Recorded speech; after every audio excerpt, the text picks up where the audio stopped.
Ideas shape people, people shape culture, culture shapes society.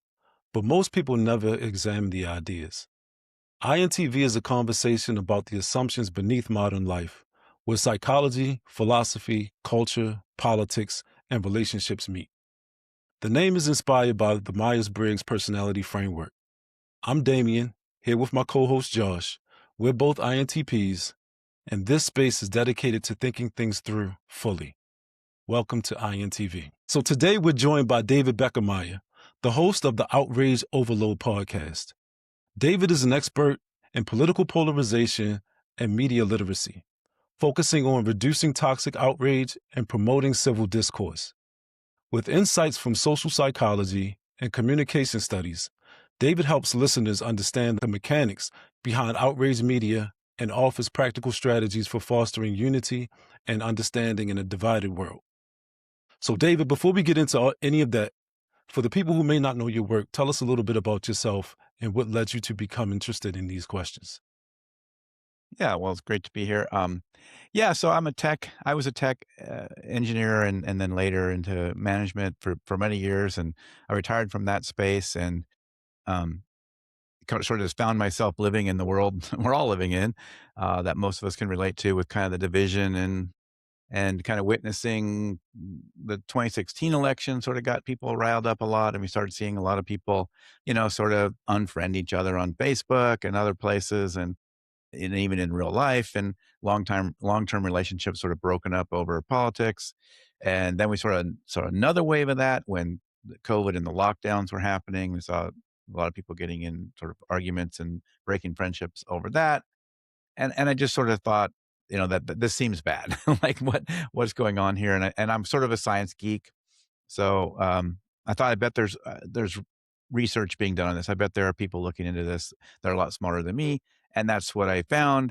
And so I thought, okay, well, this is a good opportunity I can sort of be the layman that sort of brings some of this science. I have enough science geek in me that I can read those papers and bring them out and present them to folks in a more accessible way. And people can hear from the real scientists who did this work. And so that's kind of where this all comes from, trying to get just a better understanding of all these mechanics that are going on that are kind of creating this kind of overheated outrage overload world. Got you. I guess for me, the burning question, I understand that part, and it seems like you're passionate about it, but I know it's something that those events definitely have influenced it, but what at the core is really driving you? Like the real thing that says, this is the area of society that I want to focus on. Of all the things that you could focus on, this particular issue here is like most important of all of them. Yeah, that's really a great question because, we have a lot going on in the world and there's lots of people that can look at different problems. So, and we are just, I'm just sort of an individual. I can only do so much. So I picked this one out as being, closer to kind of a root problem for a lot of our other problems. So a lot of the other things that are happening, like stalemate in Congress, and we're frustrated about government not doing anything. A lot of that stems from this division that has built up over the last 50 years. It just makes it hard for us to participate and hard for us to engage civically and the information landscape. So I saw all of those things adding up as a more of a root problem that we can't really fix that other stuff unless we start fixing some of this animosity and division and that kind of thing. So that's what took me to it. I think you're right. There's probably other things one could focus on that are equally important, but I picked this one. You think when you pick this one here, like, had you noticed a lot of conflict or a lot of other arguments you were getting into with some of your close coworkers or friends or family? Yeah, I mean, there's a personal side to it. So that those events and all that sort of the happenings going on around those events, just kept getting closer and closer to my personal life, right? So my own, friends and family and others, experiencing some of these situations where, Uncle Joe's not invited to Thanksgiving anymore and this kind of stuff. But but then my own, and everybody seems to have a story like that, by the way. But and then I was the guy out there getting in Twitter fights, and I was the guy, proving the other side wrong, right? And so that, and then that was and for me, my son actually, and he's a millennial, And we were talking about something, and I said something about, "Oh, did you see this thing? It was on Facebook or something like that." He goes, "Oh, I'm off of social media," and that was like, "Wait, what? You're a millennial and you're off of social media?" So that really, we talked about that a lot, and he was finding himself in the same kind of thing where he was out there just. It wasn't about the uh, sort of principles of the thing anymore. He just wanted to beat the other person up on Twitter, right? Or whatever, right? It just became about winning the argument. And he even realized at some point, I don't even care about this anymore, right? And so that was like a trigger for me as well. It's like, yeah, this is not a good situation. Yeah. I think a lot of us have experienced that, and it's just like seems to be increasing over the years. That's just the perception of it. And I know you talk to a lot of scientists and people who really study this work. One of the things that I'm really interested in is just like, is polarization itself actually the problem? Because I know your work it focuses heavy on polarization and the outrage that we are experiencing in society, and a lot of times through media. And do you think the polarization is the issue in itself? Because it just seems to be some situations where polarization is actually justified. I mean, of course, this is why we have like laws. We're going to be polarized on some things, and there's some underlying disagreement that's going to be fundamental. So, how do we distinguish between healthy polarization and unhealthy polarization, and what standard do we use for that distinction? Yeah, that's a really good point. I'm really glad you brought that up because, yeah, it's not unusual for well, we talk about in the space, social scientists talk about a few different sort of versions of polarization, right? And one of those is sort of issue polarization, right, where either parties or other factions differ on the issues. Like one side wants immigration to be this way, other side wants immigration to be that way, or on gun control or something else. And yes, that's pretty natural that you're going to have polarization in that. Now that has increased as well, and sometimes that creates some challenges. But the parties did begin separating. They almost did this intentionally, because in the early, like back in the '60s, it was like the electorate was saying, "I can't tell you apart," right? Because back then there was a lot more conservatives in the Democratic Party, there was a lot more liberals in the Republican Party, and so they just started to separate more. So that's the issue polarization side of it. And yeah, I think that it does have, like you say, you're going to have issues. We're going to have issue polarization. That's not that bad in itself, and it's not that unusual. There's another type of polarization called affective polarization, or you might call it toxic polarization. And that's this animosity that we have, that has gone, some people talk about it as political sectarianism, where it's like a religion now, where we really begin to dislike the other side. And so it goes beyond, we think they have bad ideas, to think we think they're bad people with bad intent, and to the point where we even think they're like evil and immoral, and we've got the moral high ground. They're morally wrong. We're morally good. That kind of thing can be a little more toxic and make it harder to do a lot. And it also opens up the door, which is why one reason why there's a lot of people in this kind of peace building, what they would call peace building part of this, is that they see peace building as such an important thing, because that affective polarization, that animosity side of it, is how you start to become more open to anti-democratic things. You start to be open to your side cheating more. You start to be open to even violence, right? That starts to become a little bit more like, if they're really that bad, why shouldn't we be a little violent, right? That's kind of Exactly. where this thinking goes. And so that's where, it's kind of a problem. But you're absolutely right too, that, yeah, there's things we should be outraged about. Like, I'm not even saying we shouldn't be outraged, right? There's something maybe we should be more outraged about, right? But the reason why I call the podcast Outrage Overload is because, when we're just inundated with this stuff and we're outraged about everything, then we can't be outraged about anything. You know what I mean? We're just mad all the time. We're dialed up to 11. And, outrage has a purpose for humans and for our psychology and our society, I should say. Is kind of something that people think they've sort of evolved as a way to sort of constrain people and enforce norms, right? So we're all together and we see this thing happen. We don't like this thing. We all kind of get together and we stop the thing. I mean, you could think of like Aaron Brockovich and, chemical spills and things like that as things we're outraged about this. We're going to do something about it. But that whole function goes away when you're just sort of dialed up to 11 all the time. There's no place to take it. And you can't separate out the things that I want to spend my time on. So some of it is kind of that. It's kind of, picking your battles a little bit and not being just constantly outraged about everything. like all the battles that you've able to find and pick, well, the experts you've talked to, what kind of priorities have you found? And things that are worth fighting to actually lead to something you're, looking for. Yeah, this is a tough challenge, like in this whole space. I will say you're actually identifying even a third type of polarization that we didn't touch on, which is issue polarization itself. So issue salience polarization. So this is like you're saying, different groups weigh which issues are important, right? And even that has itself polarization, right? Like some people think immigration is not that big of a deal. Why should we spend that much time on it? Other people think it's the biggest problem we could ever have. Some people think, climate change is not important. Other people think climate change is important. So, or some of these cultural values. Some people think, somebody being trans is the biggest problem we could ever have. Some people think that's not a big deal. So that's another type of polarization that we sort of operate in now. And but yeah, this is your question of like, what battles do we pick? For me, that's kind of an individual choice, I guess. I'm not, at least with my show, I guess I should say it a better way would be with my show, I'm not really trying to tell people which issues are most important. I do focus, I do talk about democracy related stuff.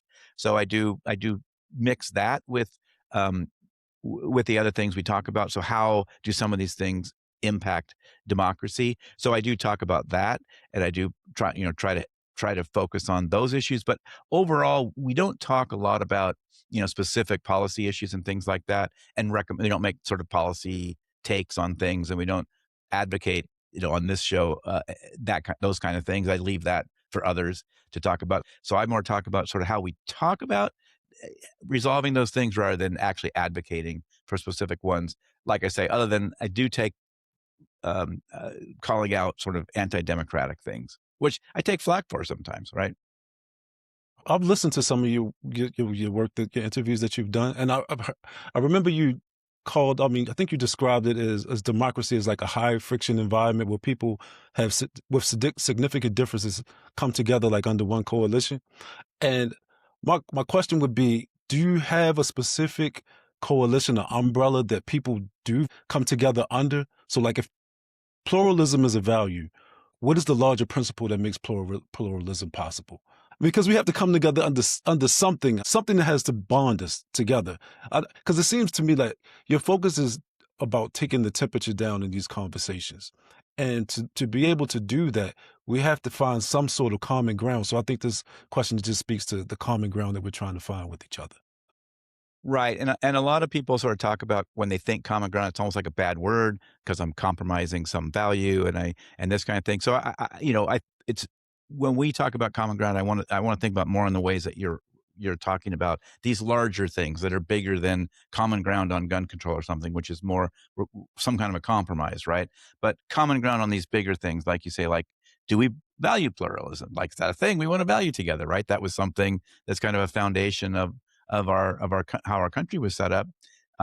And so finding those things we value at that level can be a little tricky because everything's become polarized, right? So even you start using words like democracy and it's polarized. You start using words like patriotism and it's polarized, right? You have people mean something different by it. So when I'm talking about sort of democracy, I am talking about these higher level things. Pluralism would fit into that.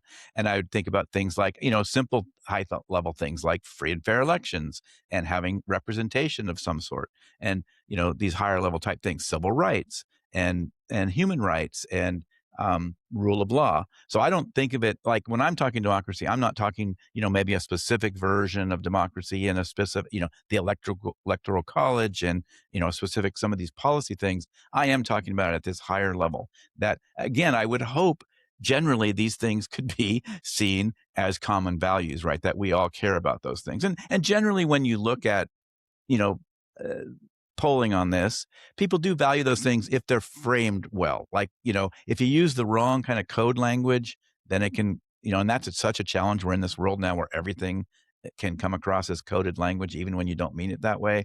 But if you're able to get at those larger fundamental pieces, those are all things we can agree on to some degree. I mean, and how they, kind of manifest and how people, what roles the government plays in it, those kind of things are where, some of this tension comes about. And that's fine. Like if we're at least having that argument, we're at least having the right argument instead of some of these other arguments we're having right now that aren't even getting Right. to some of these deeper issues. And I guess a follow-up to that is, what do you think about pluralism in relationship to the concept of individualism? Like, do you think that they're the same? Do you think that they're similar? I'm interested in knowing your thoughts on that. Yeah, and even a word like pluralism, right, can be one of these words that people start wrapping coded language around it and think it, and start wrapping other things around it. Like if you use the word pluralism, therefore you must also think about the world these 17 other ways. So sometimes we should probably simplify like what is pluralism really, right? I mean, pluralism means a society. It's a good start, right? Yeah, that's a good start. It's like what how would you describe like what pluralism in like simple terms? How would you describe it? Well, when I'm thinking of an ism, I'm thinking of that being the describing factor for everything. And so for me, I think pluralism is what I wouldn't use that word. I probably would use individualism just because I'm trying to look at everybody as their own entity. And I'm not really looking at it as like we're just bringing all things together regardless of what. I'm just kind of looking at individuals on their own merit. But I just think that, yeah, there's room for people to have their own values under some umbrella. You want to describe that, something that we can say that it's a higher principle that bonds us all together. And then, you might kind of separate based upon preferences. So more or less, I'm not really upset that you like strawberry ice cream and I like chocolate. I don't want to have an argument or knock down, drag out fight over that. So something similar to that. Well, actually, that's a good point about the ice cream thing because, like, it's easier to have that kind of a take when it's not something you've kind of taken a moral stance on. Like, if you somehow decided that strawberry ice cream was like a moral thing, like you're immoral if you don't like strawberry ice cream, it would be much harder to say it's okay if you don't like it. So, sometimes we have to look at more things that way, like stop adding a moral aspect to it. Like, Right. maybe you're not morally right about that thing and there is room for somebody to look at that problem differently. But once we've attached sort of a moral or even a tribal kind of nature to it, it can be much harder to make that to accept that, right? Because now we've Yeah. if I ask you if I ask you a question like that, which kind of ice cream, or even a fact, we can start fighting over a fact, right? Like, how many species of elephants there are, right? If I ask you that question, and you know, if later it turns out your answer was wrong, you probably aren't going to feel like that attached to that answer, right? Unless you're Right. a biologist or something that really cares about that answer. Most of us are just going to be like, oh, I had the number wrong. Okay, now I'm informed. I got new information and now I can accept it. But if I'm morally attached to how many elephants there are, even the new information comes into me, I won't take it. But that's a little bit of a sidetrack from what you were asked. But yeah, so I don't know. I might be getting over my skis a little bit on the philosophical question of individualism versus pluralism, to be honest It's with you. okay. I So, just stick it in there. because I Nah. probably am not going to be able to articulate super well, but I will say that, in general, we find conservatives have a strong attachment to, sort of this individualistic, sort of rights and those personal freedoms and individual freedoms. And sometimes a word like pluralism can be off-putting to them. Even like when you sort of explain it, like it's a society where we sort of let a lot of people in, and they're all together, right? It's not that big of a deal. Like, don't be afraid of this word. Like you said, but people start associated with like collective values in a sense. And, I think there's some idea that people think that people are deteriorating the culture if you approach things with a pluralistic aspect. It's the Mr. Spock thing, right? The group over the one or something like that, right? And people, like you said, they attach preferences. So, like, if I were to bring up something simple like a sexuality or something like that, that to me is the whole idea of looking at sexuality as a preference is still is an evolving idea in the collective consciousness in a sense. Some people just reject that idea that sexuality is a preference, but some people just like, I'm not really interested in your sexuality and your sexual choices. I'm not going to moralize that thing, so I'm not attaching that level of importance to it. And that's a good example of how some of these issues have evolved over time too, right? That there's a big difference now than there was maybe 50 years ago to that question. Yeah, Yeah. definitely time has gone on as people have certainly developed it over to figure out how if we could fit into our cultural mores as we keep on moving. It's interesting to me. Like we have to have individual values. We have to have the ability to think of things we care about, work for those things, and build our own lives. And so those are some like basic things that I think kind of draw everybody down back down to like the human level. Like we can all come together on the fact of we need this for life. We need to meet these needs. We have this Maslow's hierarchy. We're all trying to reach this kind of fulfillment. So there are certain things that are actual basics that we can't really have a questioning like, well, it's just a preference. It's like, no, I need food and drink and air to live. So we're not gonna guess about that. And then when we come together as a society, like I need my property to live. I need to work and have things. Need those things to stay mine so that we can still work together. So those aren't debatable. Those aren't preferences, even though they're not always universally accepted. It's like I need these things though. They are needs. And so once we get past that, then we can start talking about the biases we have, like, oh, I like orange, or I like ice cream, or I like this flavor. Like, okay, those things I don't need to live. They make my life better. I like them, but just because I like them, we don't have to fight over them. I'm just going to have them over here and not bring them into a shared space. As we talk about these issues, I think what seems to be the goal of your work is that we have a healthier society.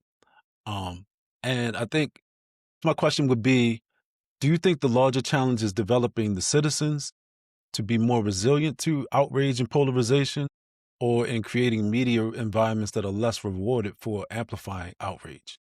Yeah, I think there's both. I mean, there is a lot of work happening in these spaces of sort of tech for good kind of thinking, or tech and social cohesion.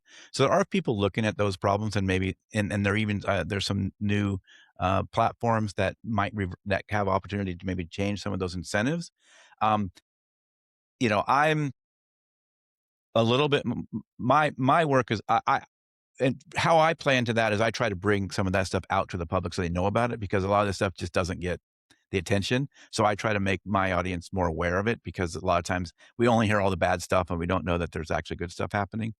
But I'm not actually working in that space directly, at least not right now, even though I do have a tech background, but I'm not working on that stuff directly. But I am close. I try to keep close to what's happening out there and then bring those things to my audience on that front. So that's one thing. That's more the systemic side. But then for my audience directly, I do feel that it's going to come sort of both ways and meet in the middle kind of thing. I'm not expecting much from the elites, right? I'm not expecting a lot from our political elites and others. I mean, we're going to have to force them to take action, but we can do that. I mean, we're the body that has the power to do that, right? We just have to start using our agency more. So I'm doing a lot to try to help people on that level. So know about some of that stuff and just feel a little better that it's out there, maybe pay attention to it, maybe get involved in it. And then, but also build some of that resilience, right? So understand more about how to engage with the media the way it is today. And then, maybe somebody in that world will start to say, yeah, I want to start fixing it too. But just doing that for yourself can be a big improvement. That can help you engage better as a citizen, right? So if I'm not letting those sort of dinosaur parts of our brain, the lower level parts of my brain activate all the time, then I can think more critically. I can be a better citizen. I can be more informed, and I can be a better critical thinker about what I'm dealing with. And that's where a lot of my work is sort of bottom up. Like the populace will start putting pressure, and then that will maybe get the politicians to change. But there is work going on in sort of this social cohesion tech and so on that's more systemic, and other people are looking at other systemic things too. So I think it's going to take both. And I mean, just because you're so, you've talked about this so extensively, and you've done this work, I guess, what are your thoughts about what it is at the root of human psychology? Because to me, these ideas are really linked and connected. And so I'm trying to figure out, what is it that, because you just said our dinosaur brains. So it's almost like the early part of our brain. So at some point it's fundamental or essential or something to our being, our nature. And what I'm interested to know, what it is at the root of human psychology that you think makes outrage or polarization so powerful in the first place. Like what is media actually leveraging? Or I'm not sure if your focus is solely media when you say outrage, or if there are some other aspects that is driving the outrage. But what are they latching on to to leverage in the human psyche? Yeah. Yeah, that's a great question. Yeah, and I'm glad you mentioned the outrage because sometimes people think it's just like, oh, it's social media, like all our problems are social media, right? But really, social media and all the tech giants are a big piece of it. And now with AI coming, it's a whole new wave of all that. But that's not everything. Traditional media uses some of these same techniques. It's still an attention-based economy, so they're still doing the things to try to keep us engaged. And also politicians and that whole landscape of the political environment. So nonprofits and all these others that are sort of playing in the political space, they try to use these same tactics of getting us kind of outraged and the main, we don't want to flatten it too much, but a big piece of it is really this kind of tribal instinct that we have as humans, right? It seems like, and when I say tribal, I'm sort of using it in the sort of social science way. So you might even call it groupiness, might even be a little bit better term for it. But there's a lot of study and a lot of research on this, and this is basically a survival instinct to a large degree, right? That we are a species that sort of traded muscles for social for basically intelligence and social behavior.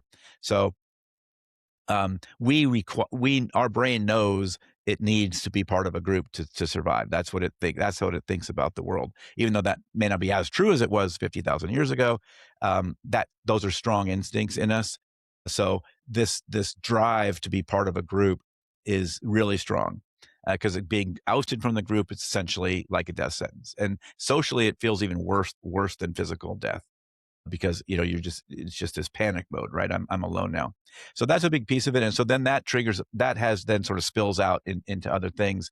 And a big piece of keeping people in their tribe is kind of this moral indignation kind of emotions, right? So some of it is fear. I mean, and especially Americans, I think, like nobody wants to admit they're afraid, right? It's very, especially men, but we're all freaking afraid. I'm sorry, let's just say it, right? We're all afraid. And they really, that really is part of this emotion. And sometimes we express it as anger, but underlying many times it actually is more driven by fear underneath. And so really a lot of it comes down to that they can trigger these ideas of sort of moral superiority, right? I've picked the right group, and they can keep validating and reinforcing that by telling me how terrible the other group is and showing me, like, I want to see them do bad things because that makes me that validates that I picked the right team. My team is good, their team is bad. And I actually go seek this stuff out. And that's why we keep going back to it, because we actually want more of it. It gives us a little dopamine hit to say, look at how bad they are, man. See, I told you they were bad. Yeah, I mean, when you have that whole concept of like my team good and their team bad, that does kind of help reinforce our self conflict or our self concept rather, and that makes sense that that's something that we would want to perpetuate. Like I have this whole idea like that, um, anger is that anger is usually there to defend something that we care about, some sort of value we have, and so when we come to the point of being outraged to the point where we are past the point of using our anger to defend something, we're just upset enough to just want to get rid of or push away anything else that's upsetting us. Like, how, when you've gone through these different researchers and different scientists stuff, how they helped walk people through that process of de-escalation, bringing down that temperature, and start to have a real conversation. Well, yeah, it's definitely there's no real magic answer to it, and it's a bit unnatural, right? Because it's destabilizing to be confronted with information maybe you're not aware of, or that is framed in a certain way you're not used to. Because one of the challenges in our environment today is we very much are able to sort of keep ourselves in our information bubbles and hang out mostly with kind of like-minded people that see the world similar ways. And so when we start getting together and talking about stuff, it's kind of like a cheerleader session, right? Because we're also, yeah, they're bad, and yeah, this thing happened and that thing happened. And we aren't really exposed to some of the things from other information silos that we don't really even know that much about, or the framings they're using in other information silos that we aren't aware of. So when we're confronted with that stuff, it's very destabilizing. Like all of a sudden, there's this other information we're not used to hearing, and that can really trigger all those responses. Right now, I'm going to put up my guard. I'm going to block any new information in. I'm going to sort of fight back, and so some of it is is building some of the muscle for that. So, and often when people talk about these kind of things, like I want to have a dialogue with somebody that I disagree with, what they really want is to convince the other person to change their thinking. And so you want to kind of try not to put yourself in that mindset. And another piece about it is sometimes we think about when people say, oh, we're going to have a conversation and learn something by talking to this person. The person that comes to mind is the person that's the farthest away from us possible. Like they're so extreme that, they're a long ways from us. And that's probably not the place to start, right? If you can think about somebody that's a little more adjacent, but maybe has a few issues that you disagree on, sort of start there and start to have those kind of conversations where you already kind of know each other, you mostly like each other, but you have some disagreement on certain issues. So sort of it's easier to start there and build some of these muscles, because one thing about these kind of conversations is kind of staying in the room for it, right? Sort of staying there when it gets difficult, and not finding yourself in that kind of fight or flight and reacting to it, trying to just take it in and maybe say, well, that's interesting, and I don't know enough about that. Sometimes is an okay response too. And I need to look into that more. That's interesting. I hadn't heard that before. Another thing you could do, because sometimes that's when we panic, because we haven't heard this weird fact. And now we're like, do we have the alternate fact? I don't have the alternate fact. I need the alternate. And instead of saying that, you can kind of just say, well, I need to look into that more. That sounds interesting. And you can also even take it another way and say, well, how did you find out about that? Or when did that become important to you? Or why is that important to you? Because that why is often going to tell you more about, how to communicate with that person, and where they're, like we're talking about, these more base fears and concerns. Will probably get at the concern more than arguing that fact, right? So if you can understand more about why that thing concerns them and keep doing that. But again, all this stuff is challenging when it's in real time happening to you, right? But Yeah. that's one direction to try to take it. And again, starting off, instead of with this idea that I'm going to change their mind or they're going to change your mind or anything like that, I try to tell people to sort of, think of it as sort of you're on a detective journey together.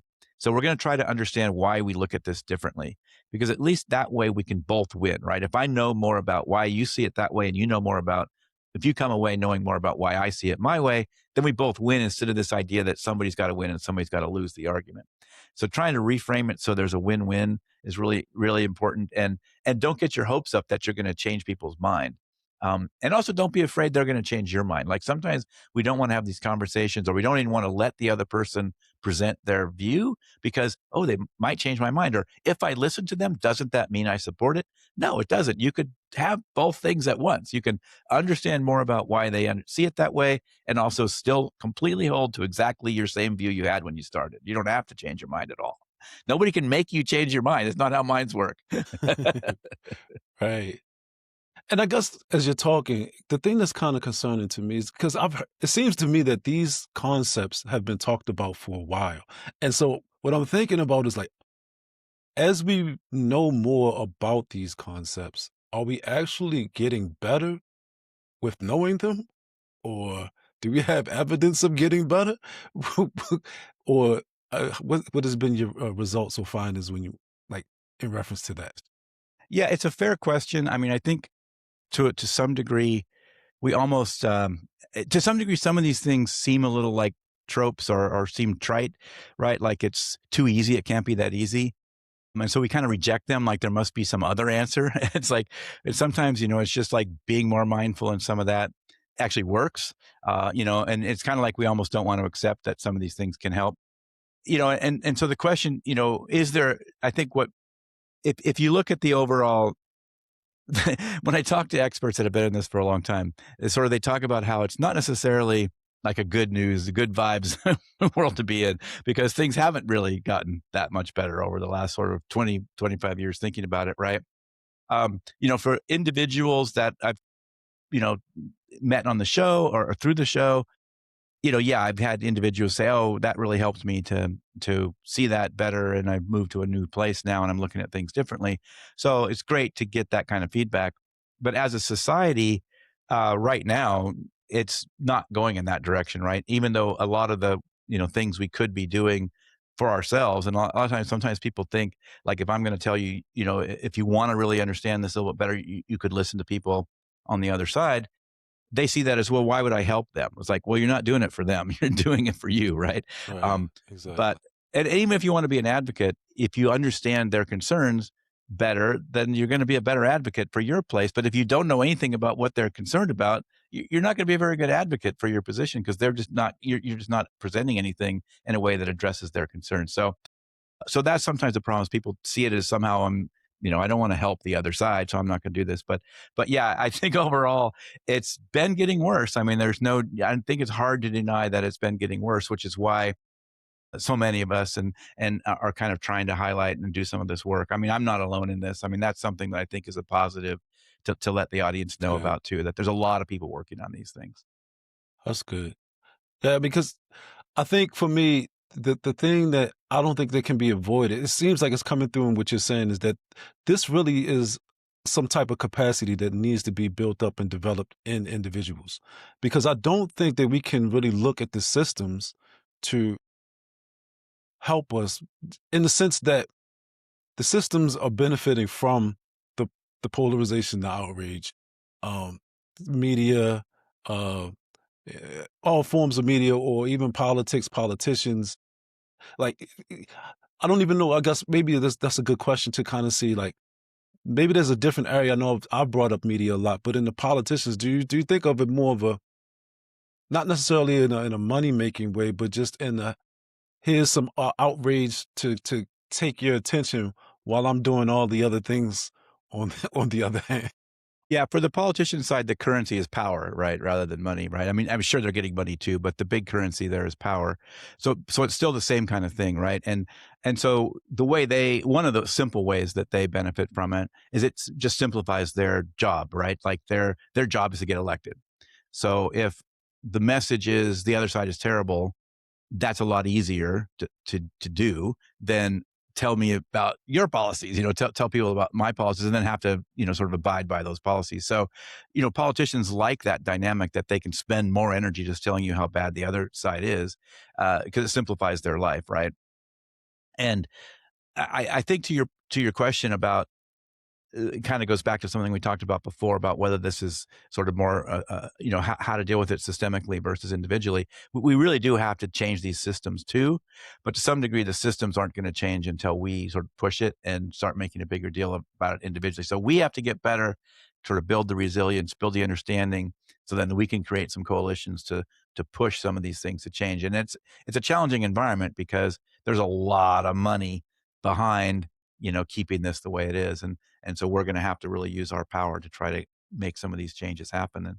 And yeah, it's not going to be easy. It's fair.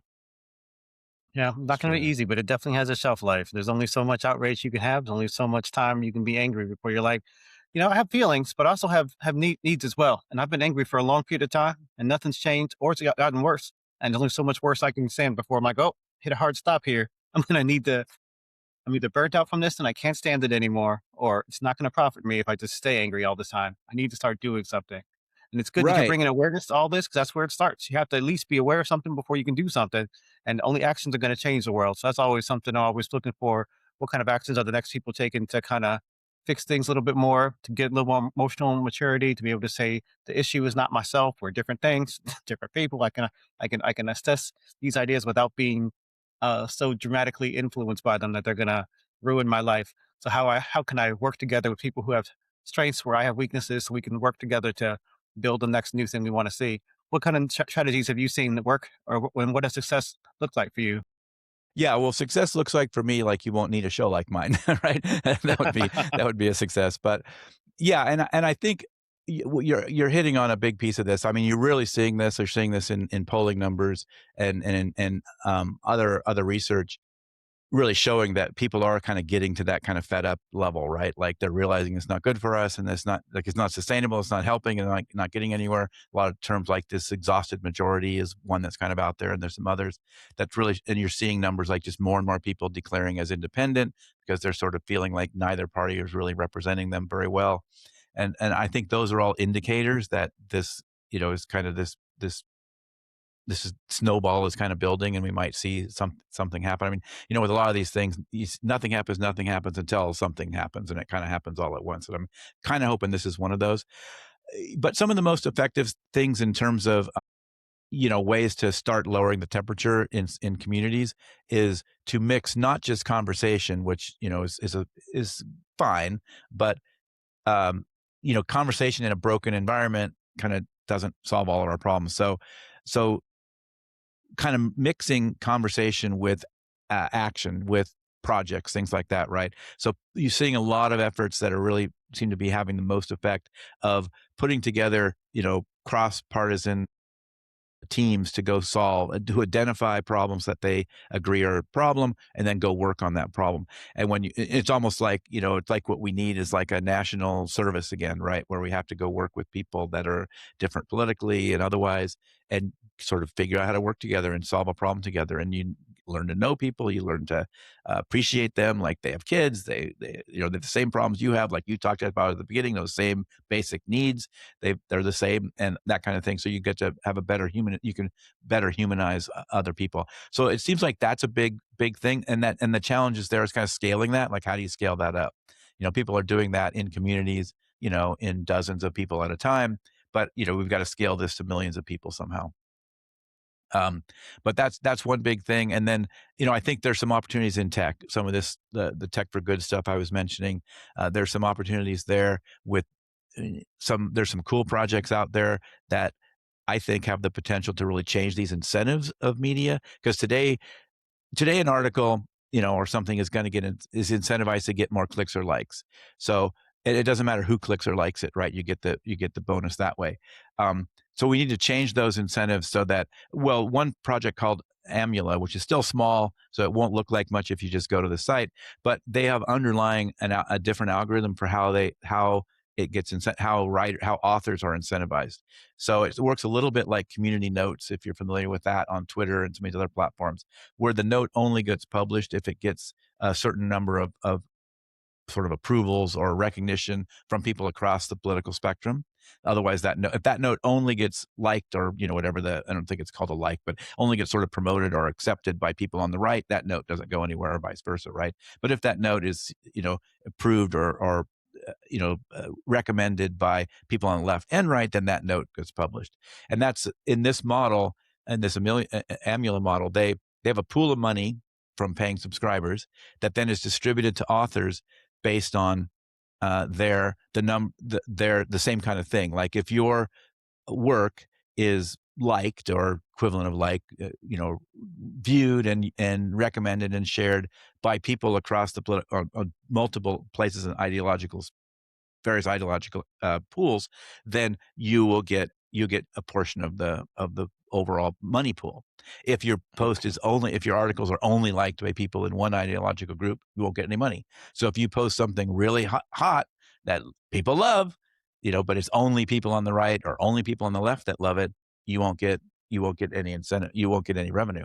So It's I interesting. think that's a huge fundamental shift.